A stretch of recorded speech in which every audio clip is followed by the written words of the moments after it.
Hello, everybody, and welcome back to another episode of Fit Chicks Unfiltered. I'm Ashley. And I'm Callie. And obviously, we're two chicks who lift, we bodybuild. Callie is in the bikini division, I'm in the wellness division, and we talk a lot of shit about some shit, specifically wellness, weight loss, diet, nutrition, and whatever else you guys got going on. So we hope you guys are doing amazing today. And as per usual, make sure you share the episode wherever you're listening or watching. If you don't know yet, we do have visuals up on YouTube. Ideally in 2026, we'll get those Spotify visuals going, but we're busy gals. We got a lot going on right now. So be patient with us. Be patient as we grow. Step by step. Step by step. And I have been getting tons of DMs about the episodes and people listening. So thank you guys for listening. Keep letting us know you're listening because we are a baby podcast. And so it just really, it keeps us going when we know that you want us to keep going. That's right. So so keep letting us know. So this episode, we are answering some of your questions about holiday season. And we got a good amount. And I think wherever you are in your wellness journey, you are going to get some value out of today's episode.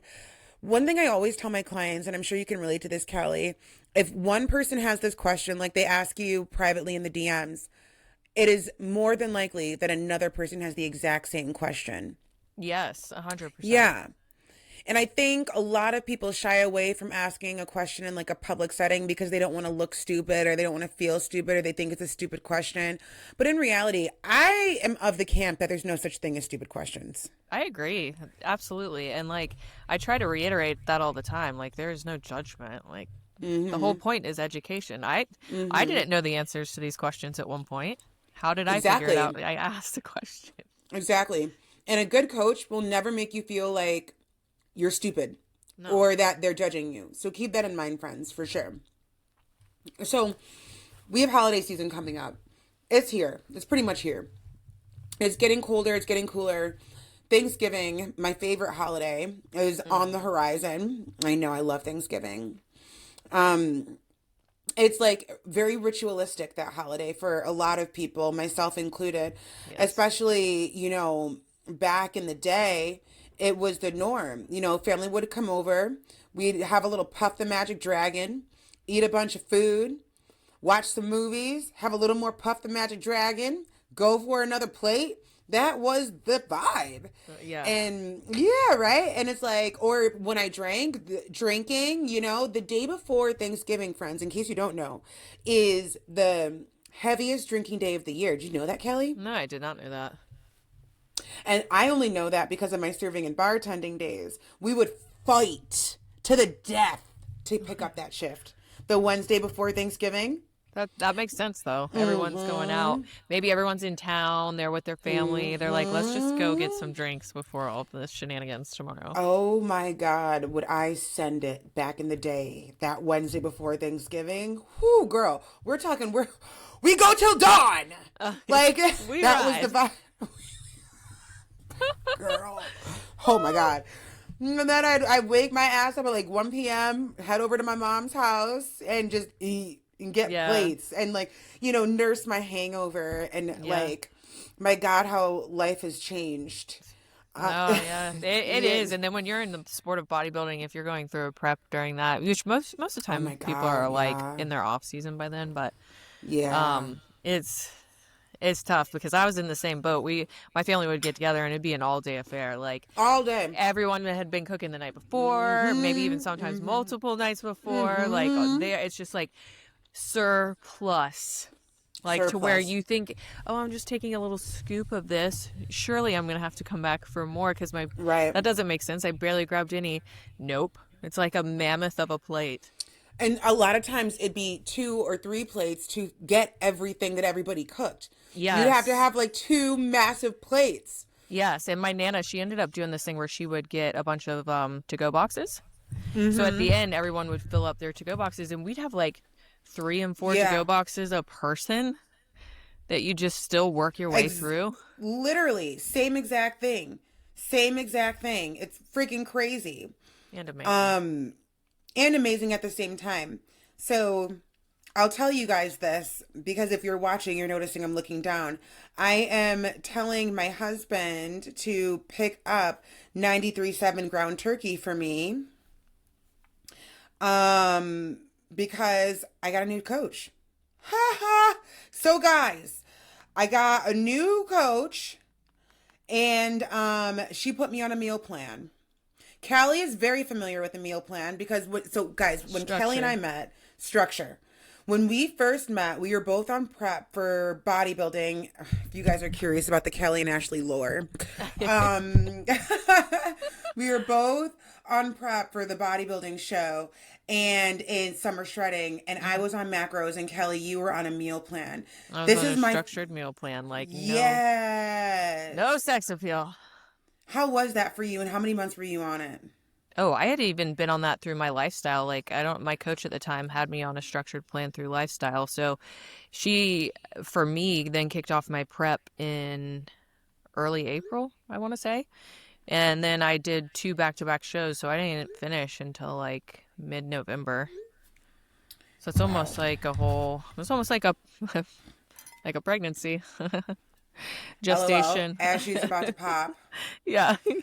That's crazy. Of just a structured meal plan, which structured meal plan essentially is like someone tells you exactly how many grams of what to put in your mouth. So like you might have like, 150 grams of chicken and 200 grams of chicken, 150 grams of rice, and 30 grams of broccoli for this meal. And it's like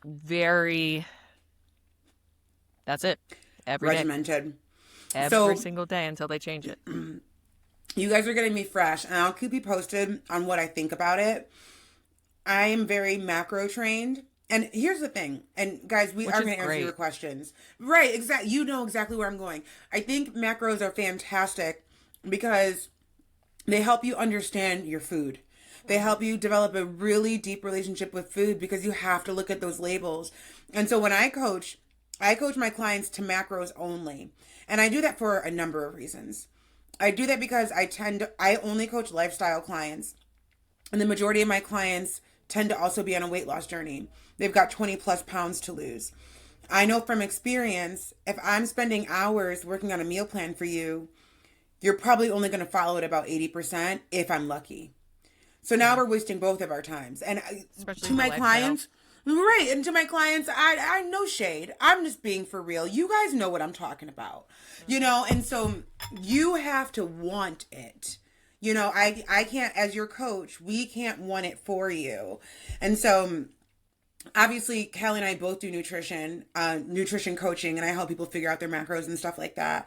I just think personally, I just got so much value out of working with macros for like the number of years that I worked with macros. I think everybody should at least start with macro work because it really helps you understand, I didn't realize there were 20 grams of fat in this tablespoon of cashew butter that I love at the end of the night every night. There's so much more education in macros over structure. Structure is nice because you don't think, you just do.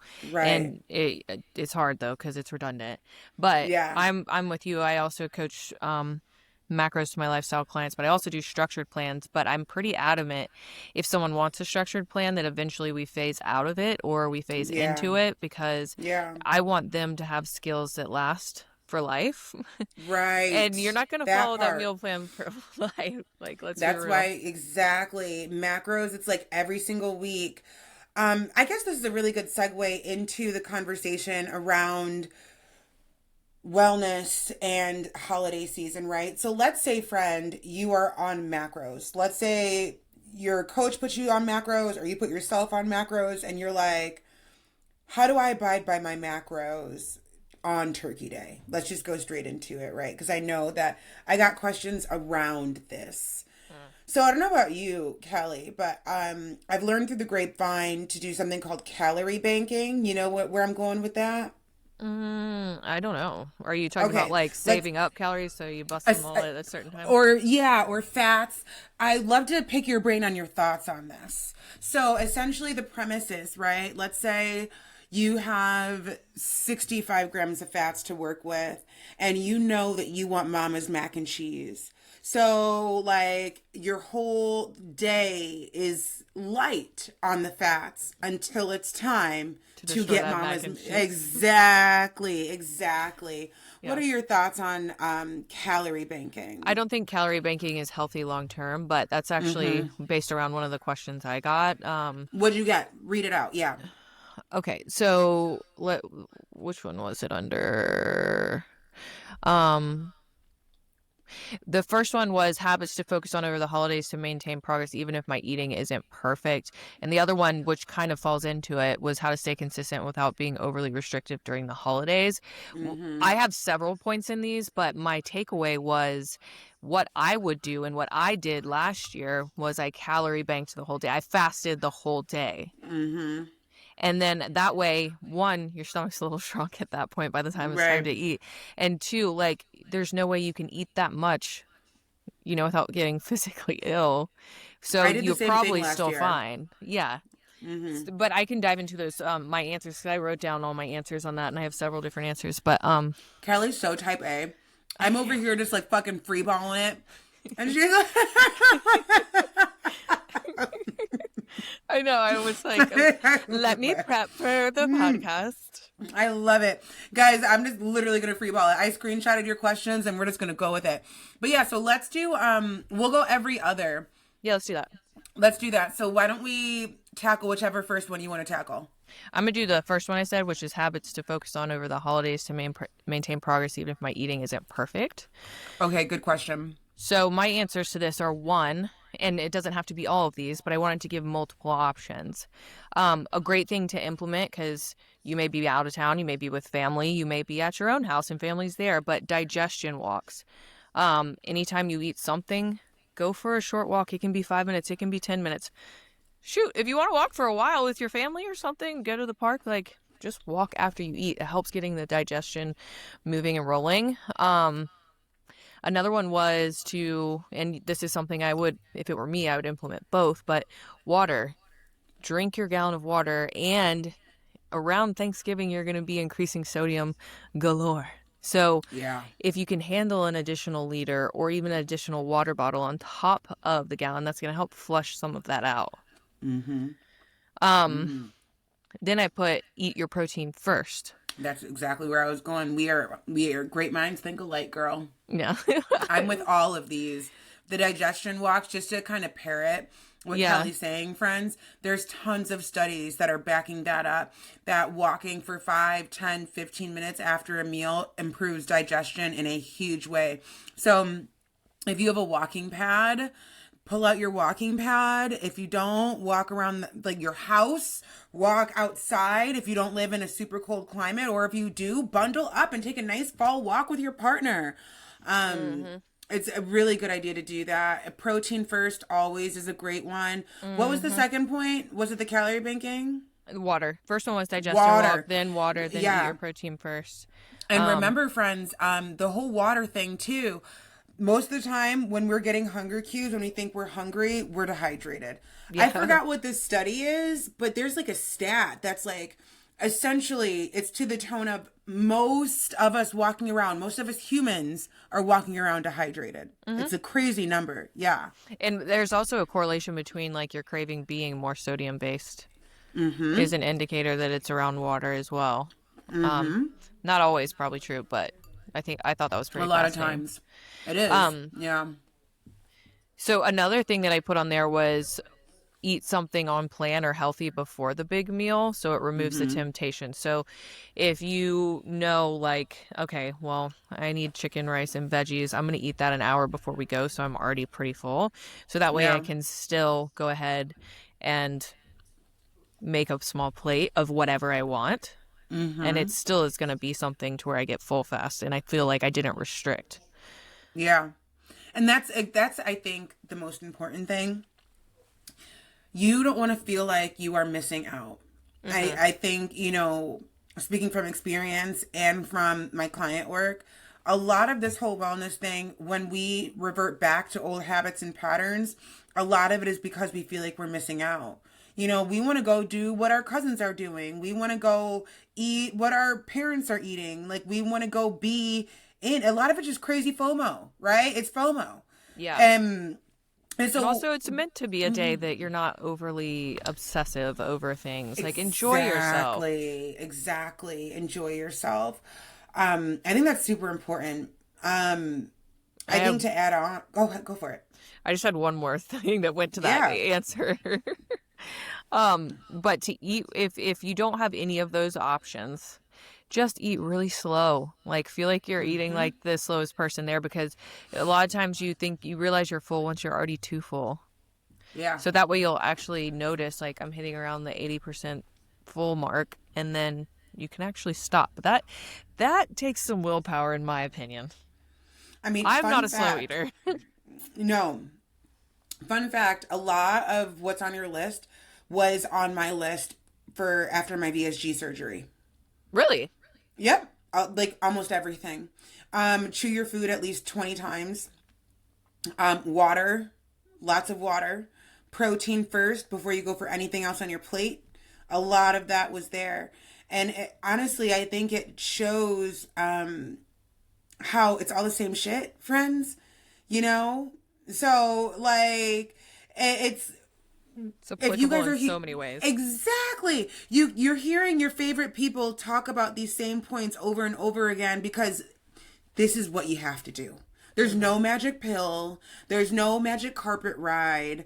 These are life skills that are going to take you in so many places. And some of them are not glamorous. So, like, you gotta sit there and chew the freaking chicken for 20 times. I mean, it's gonna help.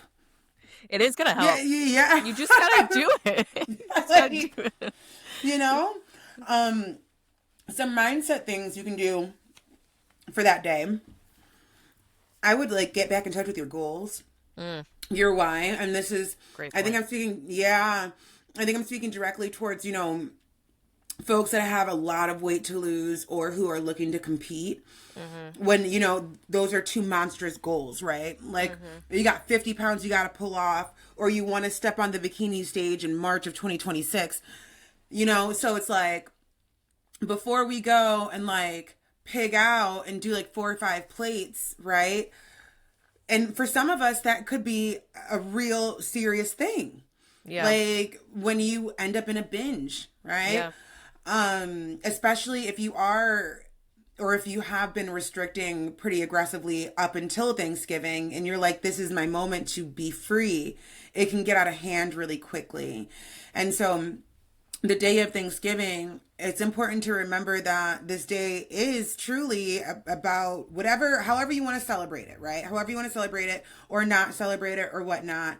I think the best thing you can do is to remember your why, or look at old pictures of yourself and how far you've come, or like have a little folder of your favorite folks that really inspire you, and have them like start looking at that sort of stuff.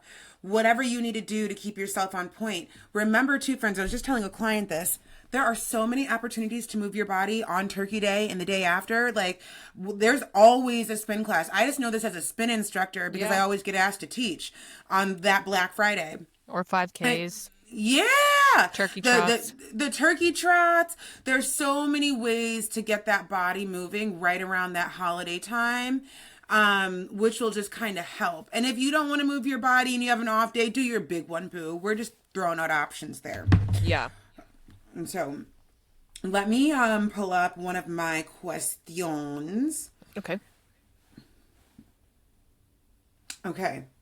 So this question, how do I deal with family members who don't understand my journey? So I got this on Insta, and this also came up with my clients.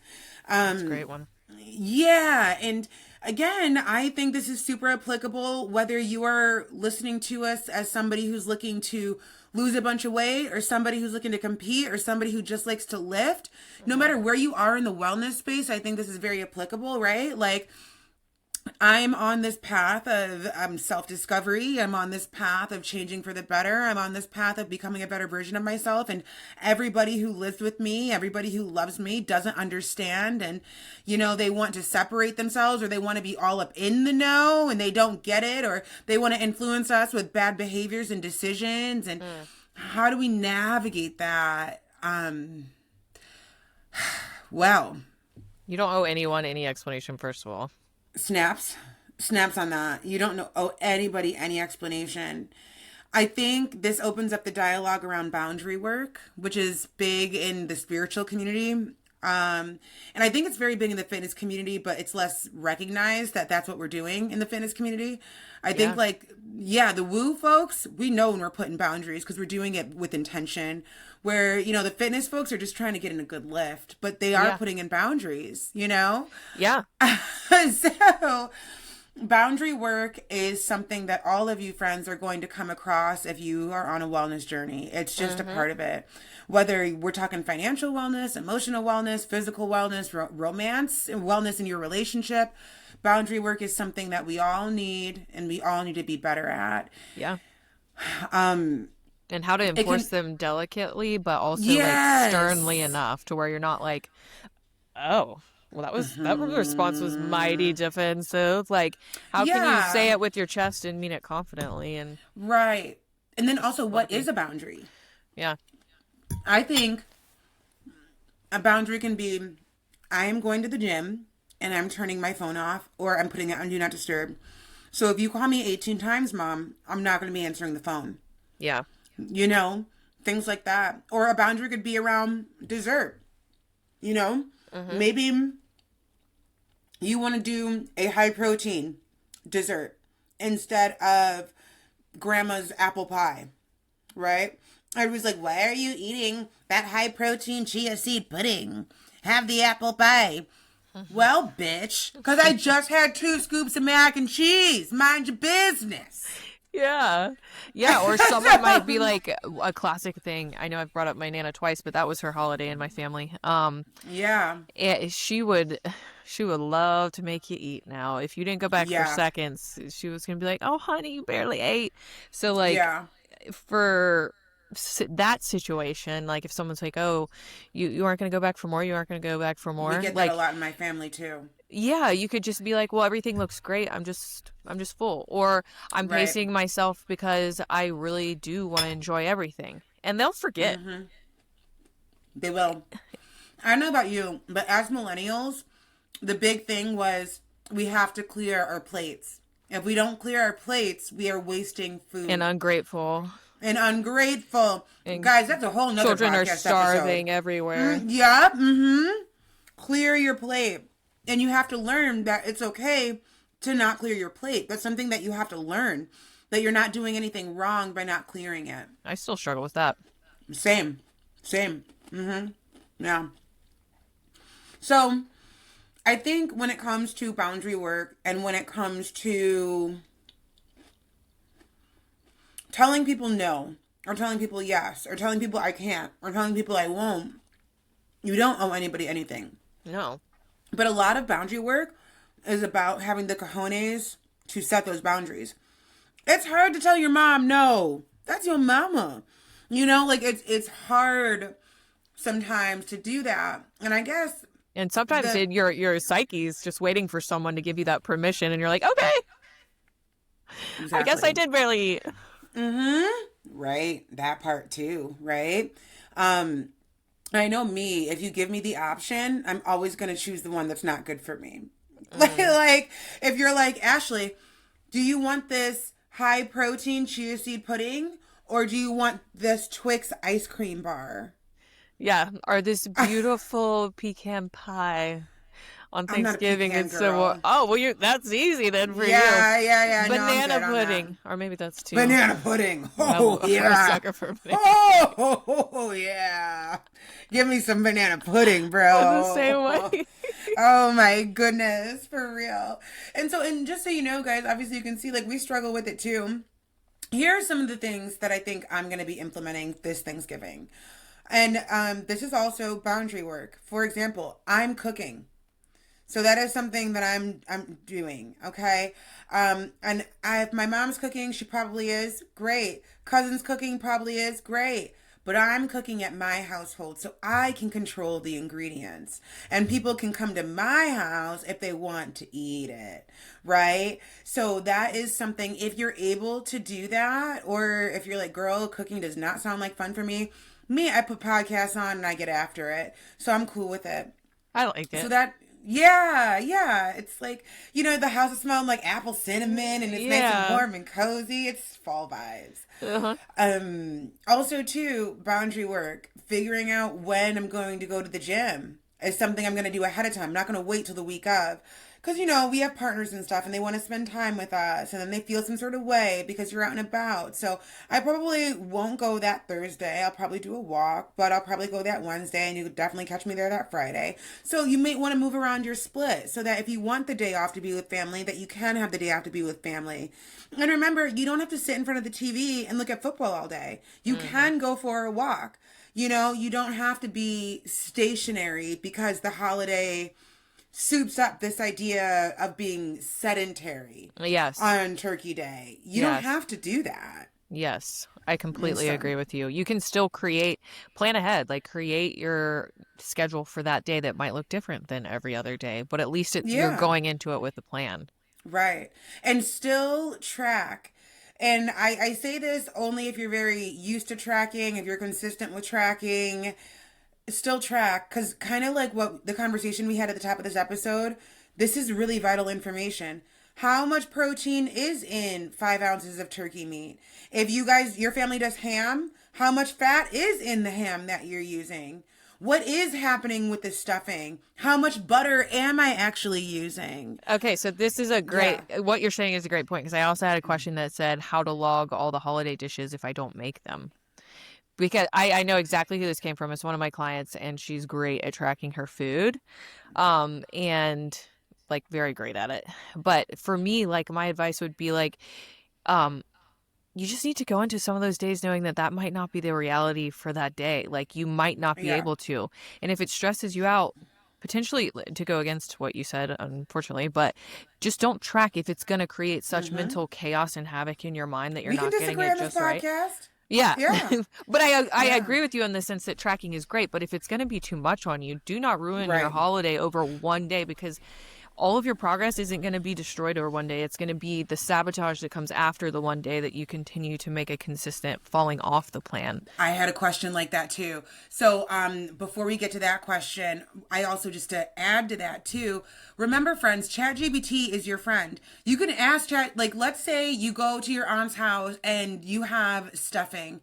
If you're able to weigh out the stuffing, and I know some of you are like, girl, is it that deep? For some of us, it is. For some of us, we weigh out the stuffing. Okay. And they want to know.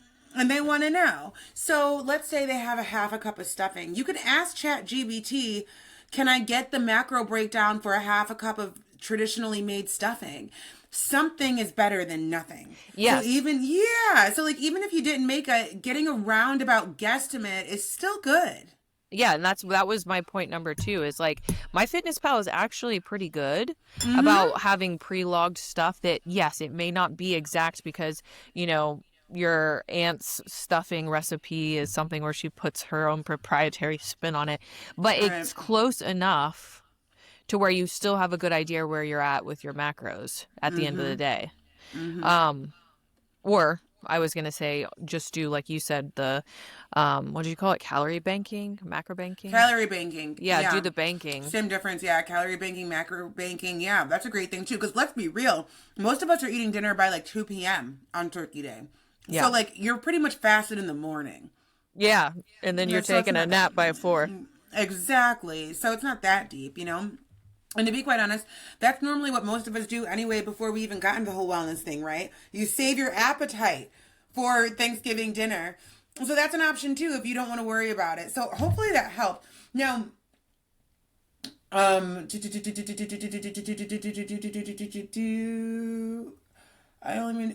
was the question. Well, it was more of a statement. I always only mean to take 1 or 2 days off for the holiday, but it ends up being a week. And I think what they were getting at was, how do I get back on the horse if I, like, you know, think about it. You got family in town. Your holiday is probably going to be super insane with this new baby coming, you know? One So it's day like, turns into five fast. exactly. And then all of a sudden it's like Monday rolls around and you have no motivation to get your ass back in that gym, to meal prep your food. You're fatigued from the holiday. How do you get back on the bandwagon? I I would say for that you got to plan ahead, right? So no, maybe if you're like Thanksgiving, I'm gonna have my day off, and then which it's hard to plan, but maybe go into it knowing you're gonna fall off. If whoever asked you that question or statement knows that that's probably a pattern that they do. So for me, I would then be like, okay, well, I know for Thanksgiving, I'm gonna have a ton of turkey left over. I'm gonna have mashed potatoes. I'm gonna have the stuffing. I'm gonna have the mac and cheese. Like, how do I then proportion my leftovers to fit my meal prep? Because you're gonna have time with your leftovers then. So when you go home that night, maybe like plot that out.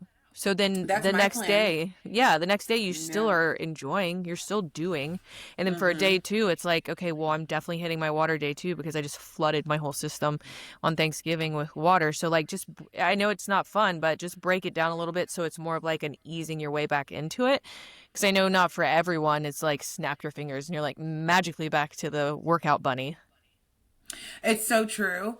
And also remember, friends, you know, I hate to be like a cliche, but what do I always say? They're cliches for a reason. The first step is getting there. So a lot of the whole gym piece of it is just getting those clothes on, getting in your car, That's the turning it truth. on. Just You do it. know, just do it. And like as soon as you get into the groove, you're like, okay, I'm back. But it might just take a second. So you might have to fake it till you make it for a hot second before you get back into your groove. And Yeah. that's expected. The same thing's going to happen around Christmas, babe, and then New Year's. And so, especially as it gets colder, if you live in a colder climate, you know, so Just gotta rip off the band-aid and do it. That's honestly the best thing you could possibly do is just be like, how am I gonna self-sabotage? And it's gonna be that I'm gonna let this turn into 5 days. So like day two, I'm just gonna make sure I hold myself accountable and I'm just gonna do it. It's not gonna be fun. I'm gonna be annoyed, but I'm just gonna do it. Even if I have to wake up super early because family's in yeah, town. exactly. Or So even true. those people too. Another one was like with parties and events. Sometimes around the holidays, it's not just the holiday. There's like work parties, there's events that you go to, there's your friends who want to do Friendsgiving.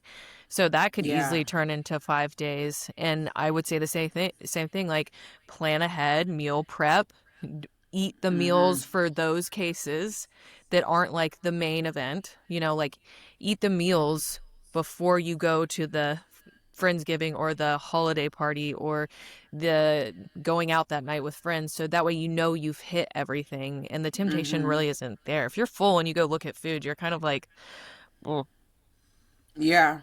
I don't know. Yeah. Exactly. Like I'm over it. No, 100%. Um, okay. We've got time for one more each. Do you want to go? Sure. Yeah, mine should be pretty quick because this one is kind of redundant to the first one. It was how to stay consistent without being overly restrictive during the holidays. So, my advice once again was set specific goals. So for me and you have talked about this before on the podcast where it's like hit your water, hit your protein, and go for walks. Like, so if that's the smallest commitment you can make to yourself, but that is consistency, set what consistency is realistically for you. It doesn't mean we have Yeah. to do every single habit and work out Right. and hit every macro. Like, figure out the things that are going to make you most successful. And I would say that's water, protein, digestion walks, if it's over the course of like a day or two, like, and you're with family. That would be my advice with that. Or you could be Yeah. like, I know I'm going to be able to hit workouts. So hit Yeah. your workouts. When you eat protein first, Yeah. favor your water. Um, or maybe if you know you can go for a jog, go for a jog. Like be flexible, but still implement a plan. Be flexible, people. I know that I have a very all or nothing personality, and I feel like a lot of people struggle with that. Like, if I'm Hmm. all the way on, I'm all the way on. If I'm all the way off, I'm all the way off. And sometimes we can use these holidays as an excuse to be all the way off. And so I love what you said about consistency because consistency is really what, like, brings your dreams to life. Not to be corny, but it's true, right? In Being anything, that's consistent the in key. anything, that is the key. Exactly. And so it's what are the little things that you can commit to? Can you meditate? Is that something that you need to do, right? 5-10 minutes a day or the day of Turkey Day, especially if you know that you have a very annoying family and they're going to be having conversations that you don't want any parts of. And you gotta keep your peace. Exactly. And so, I just want you guys to think about that because I think that's a really good point. Really good point. And with Okay. consistency too, just as much as you associate consistency with positivity, it works the same with negativity. So if you get wrapped up in the negative or you get wrapped up in falling off plan, like remind yourself like you're just choosing your heart at that moment. So you're either setting yourself up for falling off the bandwagon or continuing to fall onto it even more. So true. So true. Okay. So watching your journey has made me want to get into fitness and exercise. Where should I begin? Well, thank you, friend. I appreciate that. Loaded question. God bless you for wanting to start at this time of year.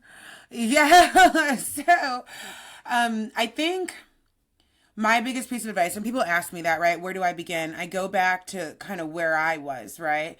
And I think the biggest mistake that I made and kept making for a number of years was the all or nothing mentality. Yeah. I would give myself 5 or 6 day workouts where I'm at the gym 3 hours a day and eating crumbs.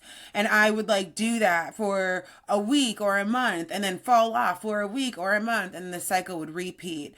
And I found that is a very similar story that I hear from a lot of people. And if I could start over again, I would start small. I would start very small. And so those of you that are listening that are wanting to get more into fitness, I think the question becomes, well, where are you at now? Are you going to the gym twice a week now? Are you going to the gym once a month now? Are you not going to the gym at all? Depending on those brackets would depend on how often I tell you to even go. If you don't go to the gym at all, you've never set foot in a gym, maybe let's start with once or twice a week. If you go inconsistently, maybe a few times a month, maybe let's start with once or twice a week still, because you're still only going a few times a month, a random Monday and a random Thursday, right? Yeah. And so I would definitely start there. I would also start with just educating yourself and familiarizing yourself with different movement patterns, right? And following gym talk. And I mean, obviously don't take don't take the influencer's word as holy grail. You guys know I can be a little curmudgeon-y about that topic. Just because I think it's very important what we are putting out into the world. And I just find it really sad and disheartening that people in the spiritual space and in the fitness space aren't always putting out the most correct content. That's another conversation. But I would love to do an episode on that. Yeah. Maybe we should write that down for later because God, it grinds my gears so much. Because there's so many people that just really want to learn.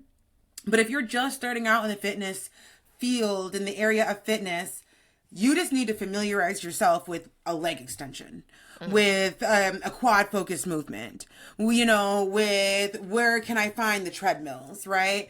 And so I think doing that is going to be really important and creating some sort of level of consistency. Again, that word, because we're not going to get anywhere without it. So you guys are going to hear us say that word a whole lot, and showing up for yourself for sure. If you're just starting out, I really would not be too hard on yourself for this holiday season. I wouldn't. A lot of our conversation that Callie and I had around the holiday season, in my personal opinion, was very much geared towards somebody who's well off into their journey somehow. And they know that right around holiday season, times can get a little rough, a little prickly. So for you, friend, who are just out of the gate here, I think the best piece of advice is for you to understand what you're eating. When a client signs on with me, I always ask them to log their food for a week or so, just so I can get a gauge of where they're at. And I'm going to give you that information.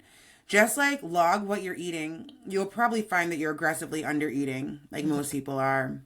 Yeah. Yeah. Do you have anything to add to that, Callie? I do. Couple things. So to your point, when you're starting small, don't make sure you're so I guess more of a comparison term would be progressive overload of starting in general and habits in general. So like if you're like, I'm starting off, I know I'm going to drink my water and get used to drinking that much water.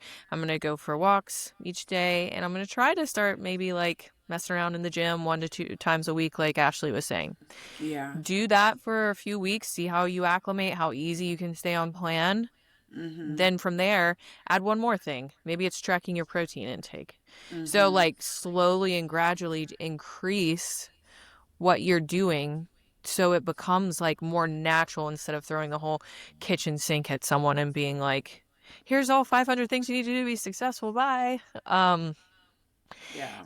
And then another thing I would say is I've actually had a handful of clients start with me during this time, and they all asked beforehand, should I be starting right now because it's around the holidays and I don't want to start something that I'm not going to be able to do great at? And my response is always the same. It's like if just know you're choosing to start at the hardest time in the year. Yeah. But if you can do that, the rest of the year is going to go so well. It's going to go so well. So like if you go into the year knowing or telling yourself you're not going to be successful, that's also like there's a lot of power in what you say and your mindset, and that's wildly influential. So I say go for it, start, get good at it, like be excited about it. And then on the day, take our advice, what we said about obviously the holidays, but know that after the year's over and the holidays are over, you're going to be like, oh no, I got this because I already tried it during the hardest part. Yeah. Yeah. I fully agree with you. I think there is so much power in doing like these sorts of things when we are in these hard times of year. A lot of us are at home a lot.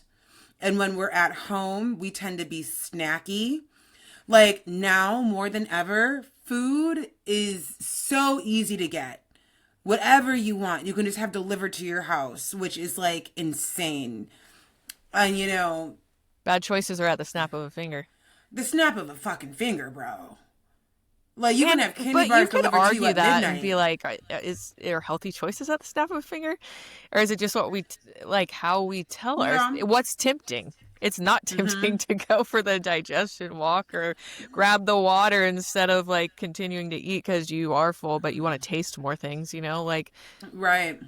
And also remember, friends, too, going off what Callie said, just because it's healthy doesn't mean you can overeat it. Especially if you're on a cut, friend. Because if you're on a cut, we must be in a calorie deficit. So just remember that. And also a lot of the things that we think are healthy, like collard greens and turkey neck. Yes, black people, I'm talking to you. That shit is full of butter. I'm still going to eat it, though. It's good, though. I love it. It's so good. We think we're having our vegetables. Yeah. We're having our collards. Or as my grandma used to always say, you had to have the collard greens for money for the next year. If you didn't eat your collard greens, you weren't going to have money the next year. And if you didn't eat your Hoppin' John, which is like rice and beans, essentially. But if you didn't eat your Hoppin' John, you're going to have bad luck. It was just ingrained. And see, that's the thing. Callie and I are both going to very much enjoy ourselves for the holiday season, and you guys should too. It's just about now, as wellness girlies or boys or anybody in between, we look at it differently. Yeah. That's all. The lens, the perspective. Like, that's it. You're changing your lifestyle. So like, yeah, enjoy yourself. Be with your friends. Be with your family. Right. Feel the love. Enjoy the day. Like, take a deep breath. Yeah. It's gonna be okay. But just remember, like, there's a lifestyle change that's happening. So when the next day rolls around, get back on it. It's a lifestyle change, not a diet. Get the idea of diet, D-I-E-T. Get it out of here. You are creating a lifestyle change, babe. That's what you're looking for. That's why you're here listening to this. This is not a diet. It's a lifestyle change. So, and remember, if you're looking for that accountability, we both coach. All of our stuff is down below in the show notes. Feel free to reach out to us. If you just have questions, feel free to reach out to us. When you guys win, we win, and we want you to win. And if Also, anything, go ahead. don't be shy with the questions, like, or reaching out. Don't be shy. Like, we're all welcoming here. That's exactly what I was going to say, to be quite honest with you. If this conversation sparked any more questions, feel free to reach out, because I'm sure we're both open to doing a part 2. Yeah. The holidays aren't stopping until No. New Year's Eve, so. And even after that, we've got Valentine's Day right afterward, which is like filled with chocolate. It's funny how that works out. And then St. Patty's Day, which is just a boozing holiday. Girl. Mm-hmm. So, And then you got Cinco de Mayo, you do Cinco 4th de of Mayo, July. another boozing holiday. And Well, let me at tell some point you got to think, like, okay. Are we being set up? Yes, and also, Yeah. like, how do can I enjoy this day without, like, falling into the certain traps that are out there? Probably. It's true, because boozing is not a friend to a cut. That's why, if you guys have noticed, I quit drinking, because this shit was not working for me. Some people have the body types that can booze away and still be stick thin. I have one night of drinking, I'm 5 pounds up. And if you have a body type like that, you might just want to get rid of it. And here's how I tell my clients, and we'll leave it this way. When they ask me about alcohol around the holidays, keep it to clear liquor. If you're going to drink, clear liquor, soda water, tonic water has a ton of sugar in it. Stay away from the beer, stay away from the red wine, stay away from even the white wines. Like, just if you're going to drink, the healthiest way to do it is a clear tequila or a clear vodka and a soda water with a lemon or lime, but you will get drunk as fuck, because that is a stiff ass cocktail. So be careful. But there was also a mocktail that I was making that was really good. I would take I love mocktails. Coconut water. I would put an electrolyte pack in there, and then add a little bit of water and a poppy. It's like those prebiotic, like non-soda sodas, and then mix that up. And that was so freaking delicious. So if you're actually going to make a cocktail, like what you just said, to take some clear liquor and just put a little bit in there, you're getting electrolytes. You're also getting the probiotic from the drink, and coconut water, you're hydrating. Yeah. And so there you go. There are ways to do it. But if you've been on the fence about drinking, I am a proponent of going sober. Personally, I mean, I just feel so much better. I haven't like announced this or anything, but I've been sober almost a year. December 8th will be my year. And like, I don't miss it at all. Yeah, I don't either, because I had all prep, and then I had now I'm pregnant. Too. Yeah, Callie, why are our lives like this? I know, I don't miss it, but also like on a day you work out, if you were to go have a margarita later, it cuts your gains by like 50%. It's so bad for you. Alcohol is proven to be poison to the body, friends. It's just not good for you in any way, shape, or form. And more often than not, it's not good for your relationships. You know, it's not good for what you think about yourself. It's anxiety inducing. You have a horrible hangover the next day. It dehydrates you. Tell me what the pros are. No, yeah, seriously. Tell me what the pros are. I completely agree with you. I don't know. But we're not here to like, you know, tell anybody what to do. But if anybody was curious on our thoughts on booze, there you go. I don't judge anybody who drinks. I just gave you a whole menu. So did Callie, of what to do if you do drink. And I think too, if you think about it, if you're like, how do I enjoy this moment without a cocktail? Like, so many people are accustomed, especially of the millennial age, to like the event was the drink and having fun, and the drink is what allowed people to have fun. Yep. Try approaching the event like sober and see if you can have fun first, and then if you're not like, I'm going cold sober, like have a drink, but don't make the event drinking. About the drink. Yeah. You said that perfectly, because there's studies out, and I my clients come, like, she's here. Oh God, I'm 5 minutes late. Okay. But I just want to say this really quick. Sorry. I know.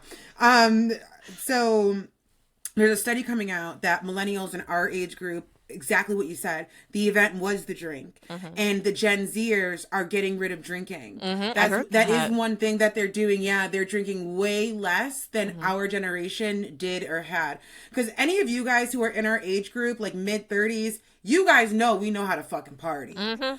Yeah, we know how to party. And for a lot of us, it's caught up to us, like myself. I don't know how I drank the way I did in my 20s and even in my early 30s.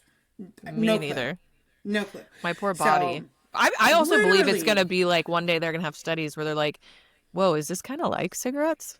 Yeah. for your body? Is this as toxic as, maybe we're just a part of that age right now where it's just not official. It's a money-making business and people aren't ready to admit it yet. But yeah, the alcohol industry is huge for money. Yeah. Just remember, friends, we may be being set up. I will not put my tinfoil hat on right now. We have things to do. We do. But we may be being set up. Don't let them set you up, girl. But until then, we can kiki about it. We can kiki about it. Yeah. Okay, friends. Fantastic episode. Make sure you share the episode, like the episode, share it with a friend, share it with a neighbor. Let us know what you thought about it. And we will see you in the next one. Bye. Bye.